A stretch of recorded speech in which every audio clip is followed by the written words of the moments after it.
오늘 함께 읽은 말씀에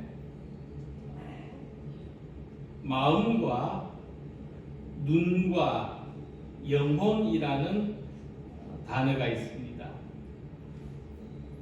본문에서 매우 중요한 단어들입니다. 사람은 몸과 마음과 영혼으로 이루어져 있고, 눈이 밝으면 온몸이 밝다고 하신 예수님 말씀처럼 눈은 사람의 몸을 대표합니다. 그래서 이 몸하고 마음하고 영혼은 어느 한 가지라도 없으면 안 되도록 유기적으로 결합되어 있습니다. 그래서 경계도 참 애매합니다. 어디까지가 몸이고 어디까지가 마음이고 어디까지가 영혼인지 유기적으로 결합되어 있기 때문에 칼치 토막 내듯이 꼬리, 대가리, 몸통 이렇게 나누기가 좀 어렵습니다. 하지만 사람에 따라서 그 삶의 특징은 드러납니다. 이 몸의 욕구가 마음과 영혼을 지배하는 사람이 있습니다. 우리 이런 삶은 그 원초적이고 동물적인 삶에 머물러 있을 수밖에 없습니다. 그런데 또 이 마음이 몸을 다스리는 삶이 있습니다. 도덕적이고 윤리적인 삶을 추구할 수가 있죠. 인격적인 삶이라고 할 때 마음이 몸의 욕구를 다스림으로써 가능해지는 겁니다. 근데 우리 기독교 신앙에서 가장 바람직한 삶은 어떤 것이냐 하면 영혼이 마음을 주장하고 마음이 몸을 다스리는 삶입니다. 우리가 이와 같은 삶, 영혼이 마음을 다스리고 마음이 몸을 다스리는 이런 삶을 영적인 삶이라 또는 영성적인 삶이라고 말합니다. 그래서 가장 성숙한 삶의 모습은 영혼이 마음과 몸을 다스리는 삶입니다. 우리들에게는 영혼이 있고 우리 그리스도인들은 이 영혼이 삶의 모든 상황을 다스려서 몸과 마음의 고통을 견디는 것은 물론 고통 가운데서도 평안을 누릴 수 있게 하는 그 힘을 가진 사람들이 우리들. 그래서 함께 읽은 말씀은 그 영혼이 마음과 몸을 다스리는 삶의 모습을 이렇게 표현하고 있습니다. 여호와여, 내 마음이 교만하지 아니하고 내 눈이 오만하지 아니하오며 내가 큰 일과 감당하지 못할 놀라운 일을 하려고 힘쓰지 아니하니이다. 이같이 하나님 안에 있는 삶은 마음이 교만하지 않고 눈이 오만하지 않으며 감당하지 못할 일을 하려고 힘쓰지 않는다는 것입니다.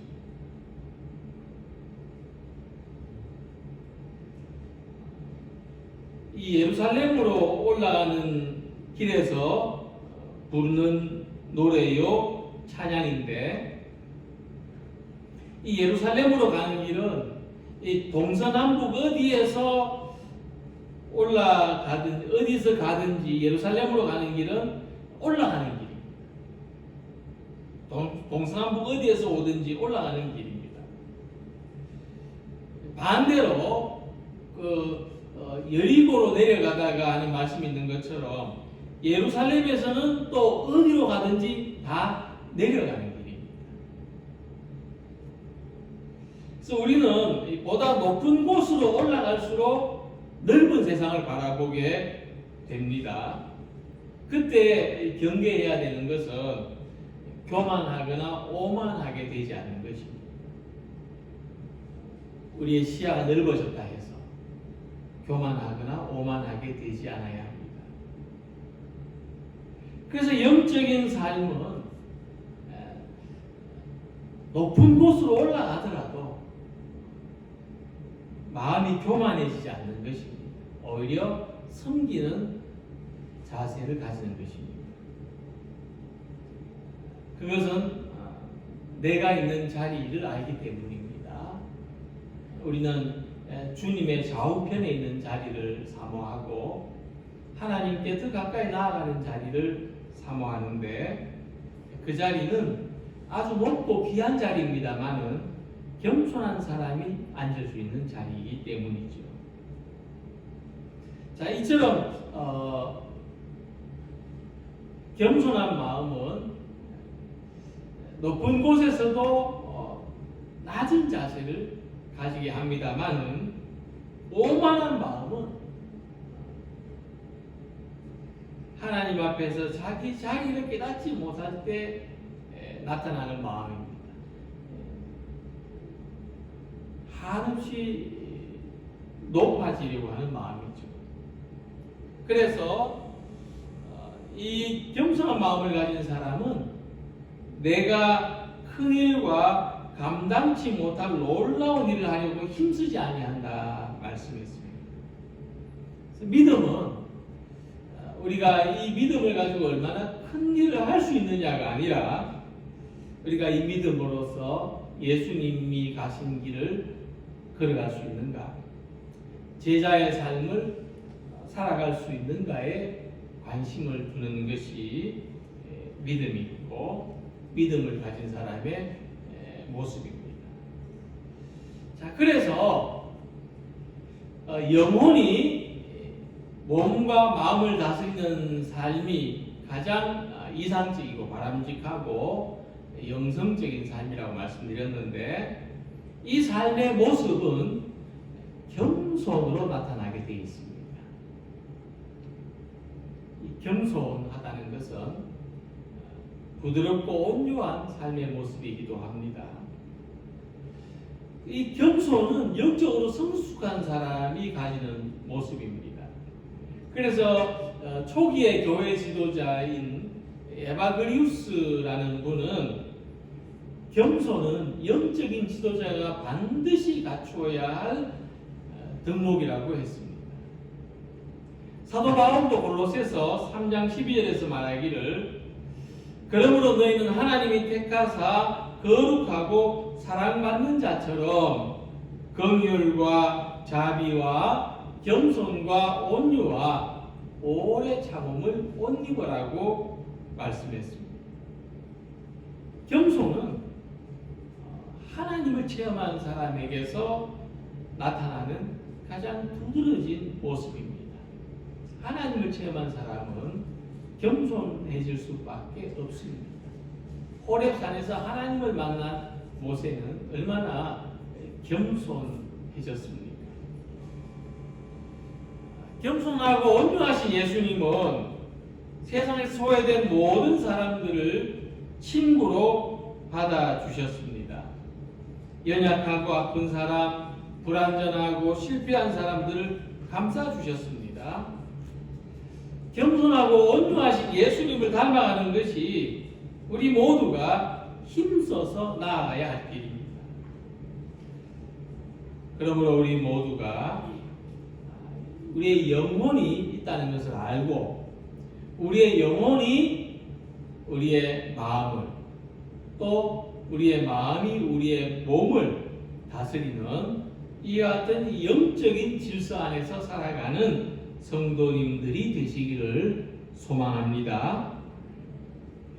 먼저 순례자는 내가 내 영혼으로 고요하고 평온하게 한다 말했습니다. 그의 마음이 하나님 안에서 고요하고 평안을 누리고 있다. 그 말씀입니다. 자기 마음이 하나님 안에서 고요하고 평안함을 누리고 있다. 자, 그래서 이 마음이 고요하고 평안하려면 우리의 영혼이 올바른 위치에 있어야 됩니다. 마음이 평온하고 고요하려면 마음을 다스리는 것이 영혼이기 때문에 이 마음이 고요하고 평온하려면 우리 영혼이 올바른 위치에 있어야 됩니다. 마치 음식을 먹을 때 혀가 올바른 위치에 있어야 하는 것과 같습니다.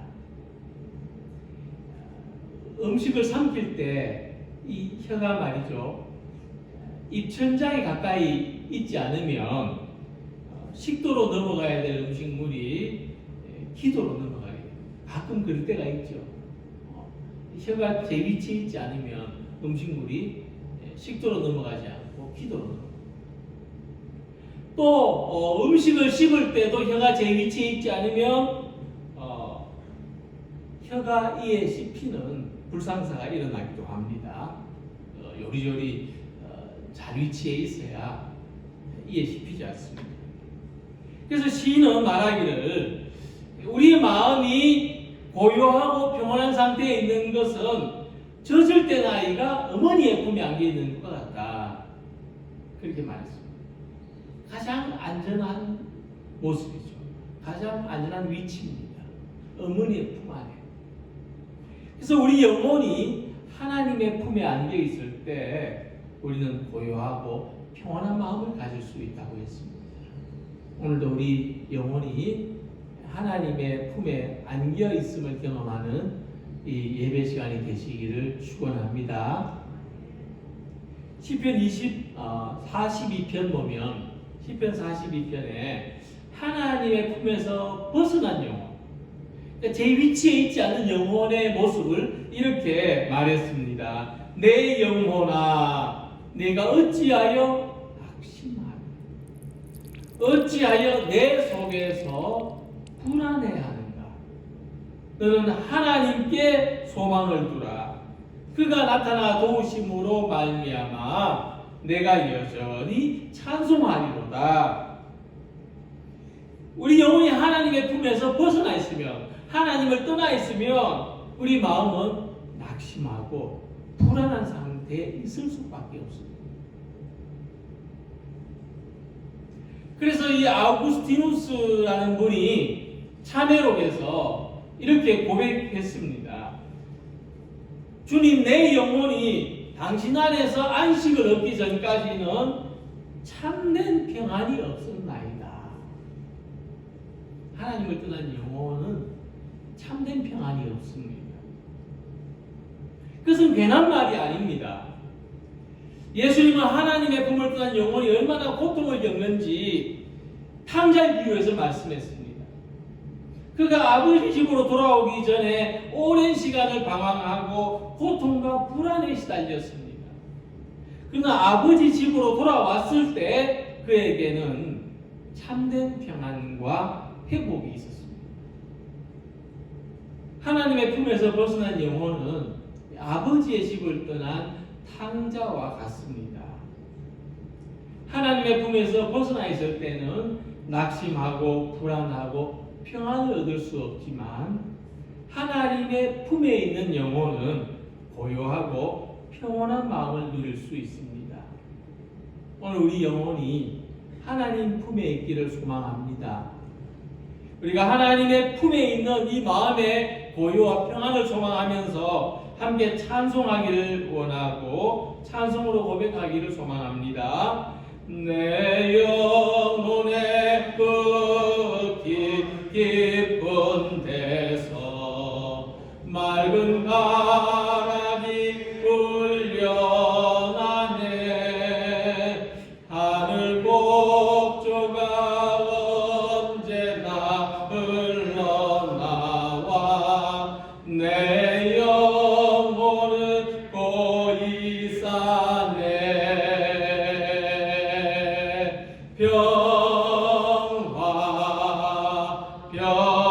평화로다. 하늘 위에서 내 영혼에 그 사랑의 물결이 영원토록 내 영혼을 덮어서서 내 마음속에 솟 이 평화는 깊이 묻힌 오배로다. 나의 보화를 캐내어 가져갈 자 그 아무도 없으리라.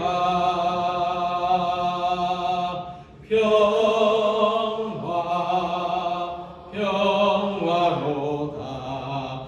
하늘 위에서 내려오네. 그 사랑의 물결이 영원토록 내 영혼을 덮으소서. 내 영혼의 평화가 넘쳐남은 주의 큰 복을 받음이라. 내가 주야로 주님과 함께 있어 내 영혼이 편이시네.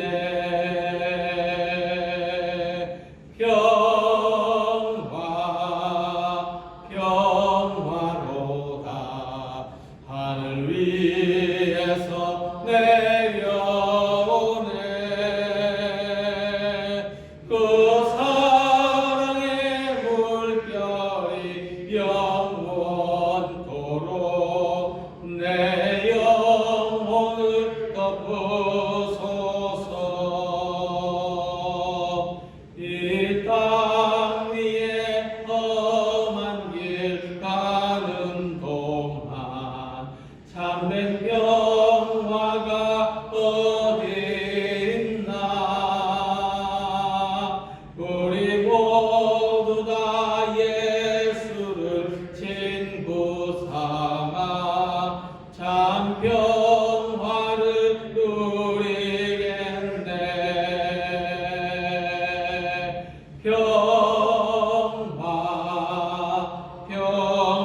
평화로다. 하늘 위에서 내려오네. 그 사랑의 물결이 영원토록 내 영혼을 덮으소서. 아멘. 우리 영혼이 하나님 품 안에 있을 때 우리 마음 평안합니다.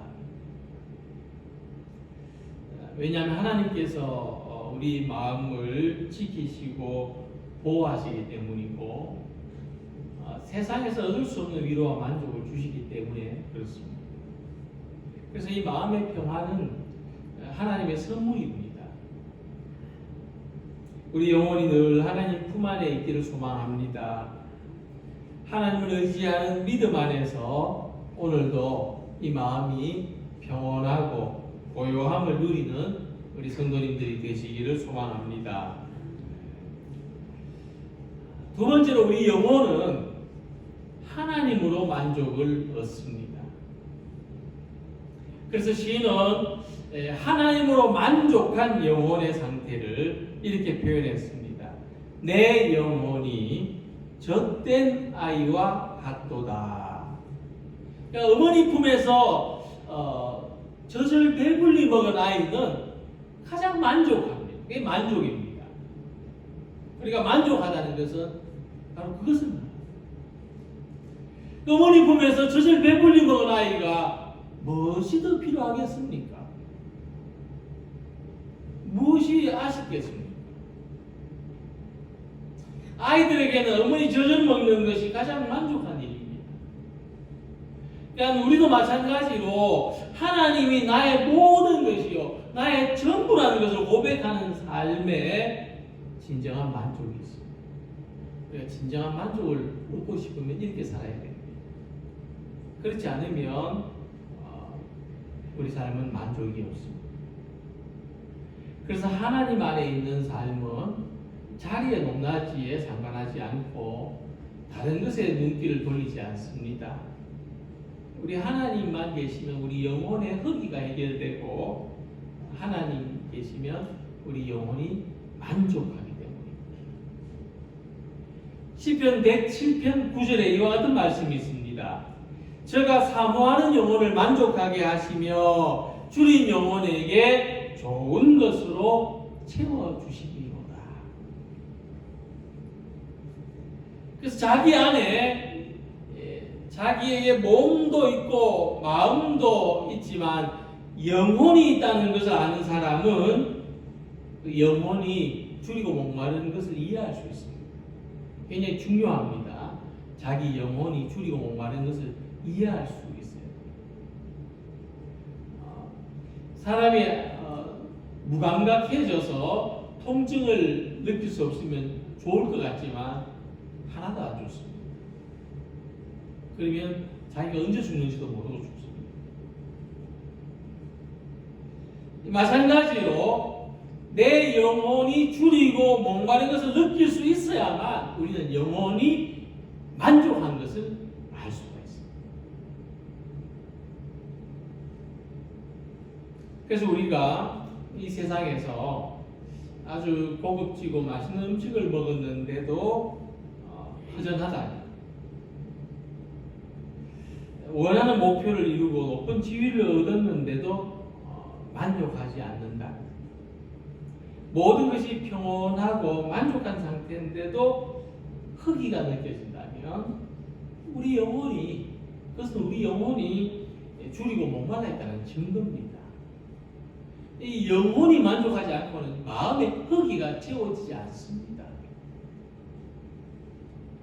그래서 영혼의 만족은 세상에 있는 것으로 채워지는 것이 아니라 하나님의 품 안에 있을 때 하나님으로 우리 영혼이 만족할 수 있습니다.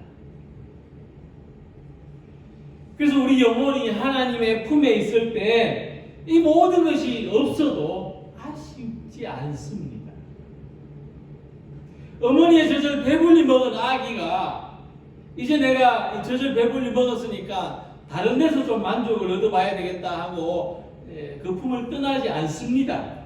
이처럼 하나님 안에서 만족한 영혼은 하나님 안에서 살아가기를 계속 소망하게 됩니다. 은혜를 받은 성도들은 하나님을 사랑할 수밖에 없습니다. 오늘 우리 성도님들의 삶이 영원토록 계속해서 하나님을 사랑하고 하나님의 은혜를 소망하는 삶이 되시기를 바랍니다. 그래서 우리가 성경을 보면요, 하나님을 갈망하라, 하나님을 사모하라, 하나님을 바라라 수없이 말씀하고 있습니다. 그 우리 앞에서 하나님 은혜로 만족함을 누린 사람이 우리에게 전해주시는 말씀입니다. 우리 영혼의 만족을 위해서 하나님을 사모해야 된다. 은혜를 갈망해야 된다. 하나님을 바라봐야 한다는 것입니다. 우리가 예배 참석하고 봉사하고 섬기고 맡은 일을 하면서도 이 마음의 간절함이 없고 우리가 예배를 통해서 우리가 기도하고 봉사하는 일을 통해서 하나님 만나기를 원하거나 하나님이 영광 받으시기를 바라는 갈망이 없이 의무적으로 감당할 때가 얼마나 많습니까? 예배 드릴 때뿐만 아니라 기도할 때뿐만 아니라 우리 일상 속에서 주님 만나기를 원하는 이 갈망, 내가 주님 앞에서 더 온전한 사람이 되기를 바라는 갈망, 그래서 주님께 사랑받고 내가 주님을 섬기는 모든 삶 속에 그 하나님의 사랑이 스며들기를 원하는 성도들이 되시기를 바랍니다.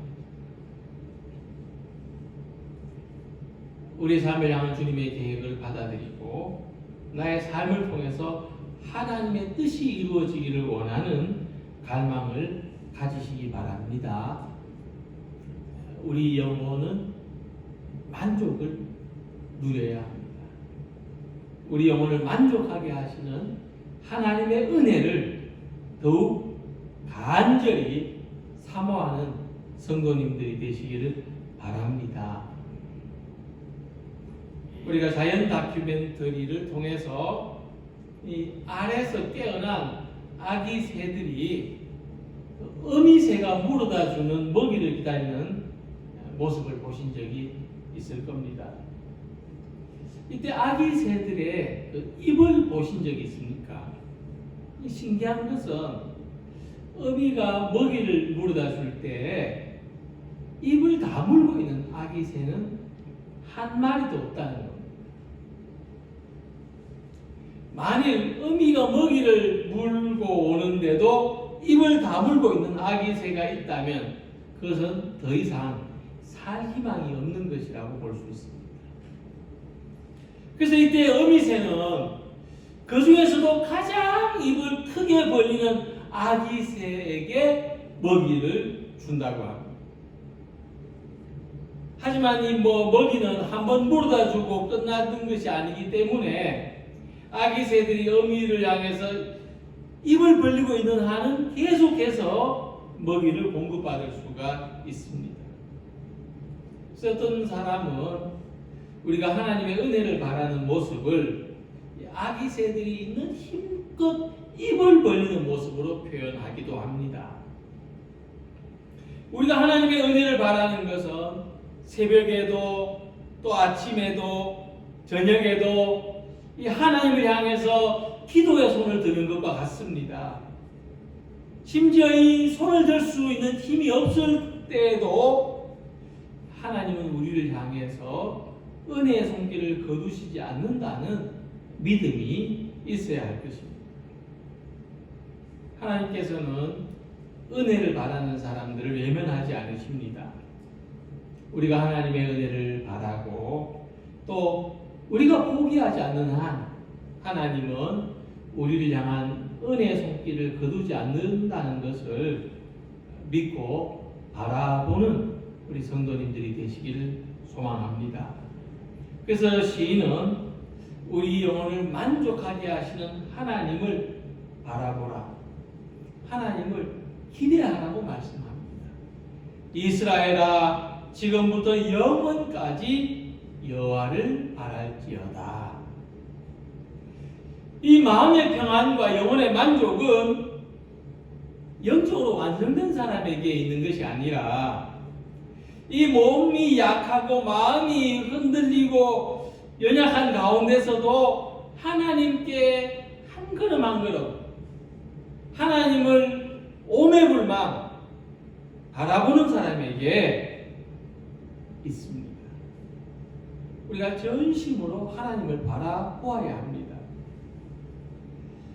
하나님께서는 그 은혜를 우리들에게 나누어 주시기를 원하십니다. 우리는 세상의 어떤 것보다도 하나님이 주시는 은혜가 필요하고 하나님을 바라는 이 믿음이 절실하게 필요합니다. 우리의 삶의 모든 순간 속에서 하나님을 기대하고 하나님을 바라보는 성도님들이 되시기를 소망합니다. 얼마 전에 어떤 분이 올리신 그 감사헌금 봉투에 이런 기도가 적혀 있는 것을 봤습니다. 내 것은 다 가져가시고 하나님의 것을 주옵소서. 이 짧은 기도 제목을 보고 은혜를 받았습니다. 이런 기도를 할 수 있는 믿음이 있구나. 우리에게 말이죠. 하나님께서 이런 기도를 할 수 있는 믿음을 주셨습니다. 하나님, 내 것은 다 가져가시고 하나님께 있는 것을 내게 주시고 내게 채워 주소서. 우리는 하나님을 향한 기도 제목들이 얼마나 많은지 모릅니다. 아무리 기도해도 끝이 없고 또 기도 마치고 일어났는데 또 기도하지 못하는 것들이 떠오르죠. 우리가 기도의 응답을 바라보는 이 시선은 하나님을 향해 있어야 합니다. 시인의 고백과 같이 우리는 지금부터 영원까지 하나님을 바라보면서 살아야 됩니다. 오늘 이 시대를 살아가는 우리들에게 무엇보다도 마음의 평안이 있기를 소망합니다. 그리고 이 마음의 평안은 우리 영혼이 하나님 안에 있을 때 이루어집니다. 또 그리고 우리는 하나님의 은혜를 향해서 믿음의 시선을 거두지 말아야 됩니다. 오늘도 겸손하고 온유한 마음을 가지도록 우리 영혼이 하나님으로 만족하도록 우리의 눈이 하나님을 바라보며 살아가도록 기도하고 소망하는 우리 모든 성도님들이 되시기를 주님의 이름으로 기원합니다. 기도드리겠습니다.